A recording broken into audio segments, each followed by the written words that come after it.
imannya itu mantap, Masya Allah. Jadi nggak ada beda semua yang dia hadapi.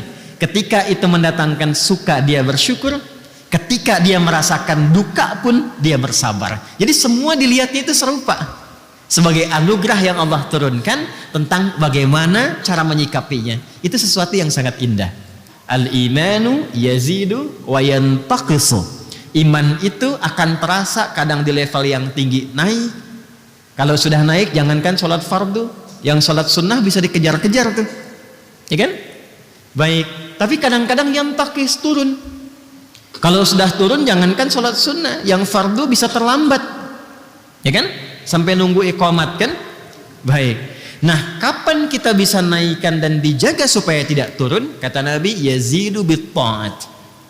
Dia bisa naik kalau pemilik iman itu konsisten memperbanyak ketaatan. Wujud ketaatan itu wujudnya adalah ibadah.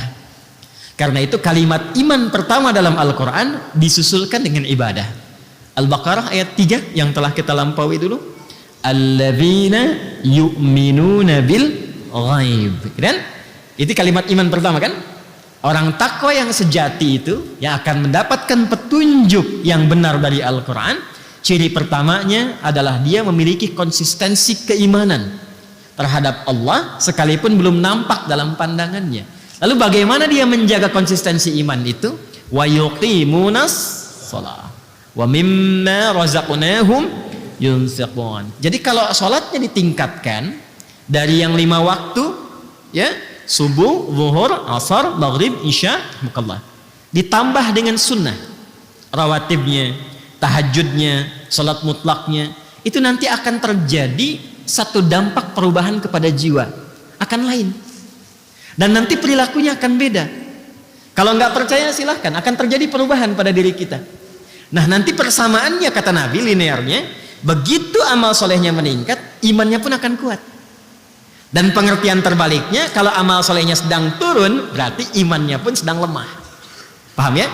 Nah, ini bagian pertama, bagaimana cara meningkatkan iman. Yang kedua, formulasinya lewat ilmu, pengetahuan.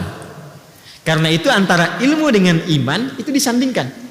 Itu ada di Quran surah ke-58 Al-Mujadalah di ayat yang ke-11 itu.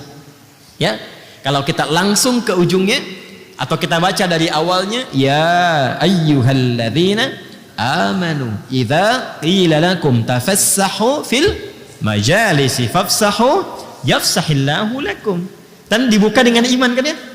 Hei semua orang-orang yang telah menyatakan dirinya beriman. Apa yang dimintakan oleh Allah di sini?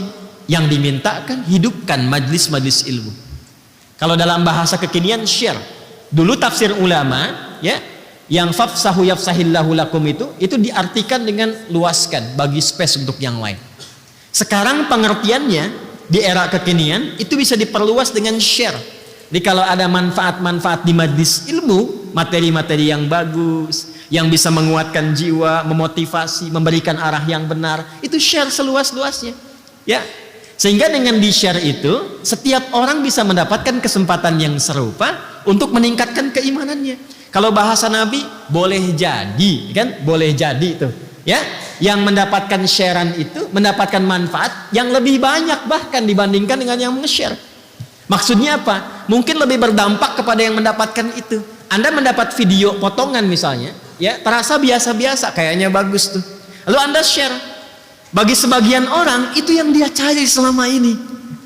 Ketika dia mendapatkan itu, terasa bagi dia sebuah perubahan. Ketika dia berubah, Anda yang men-share itu mendapatkan transferan pahala dari setiap hasil perubahannya. Indah kan ya? Karena itu di ujung ayatnya ditutup, yarfa'illahu alladhina amanu minkum walladhina utul ilma darajat. Jadi kalau belajar yang benar, ilmu yang benar itu secara otomatis ilmu yang telah dipelajari mampu meningkatkan iman. Ingat itu ya. Jadi itu ilmu yang diridhoi oleh Allah. Karena itu saya itu suka minta maaf sebesar-besarnya. Kalau misal dalam satu kesempatan mengajar tidak memberikan penambahan kualitas atau kuantitas keimanan, tolong saya dikoreksi ya, didoakan. Karena mungkin ada yang tidak tepat dalam cara mengajarkan itu. Ya, karena guru yang benar ketika mengajarkan sesuatu Di antaranya adalah mampu mendapatkan ya atau menjadikan setiap yang belajar itu lebih dekat dengan Allah Subhanahu wa taala. Ya, karena itu bagian terpenting adalah belajar dimanapun pastikan ilmunya bertambah.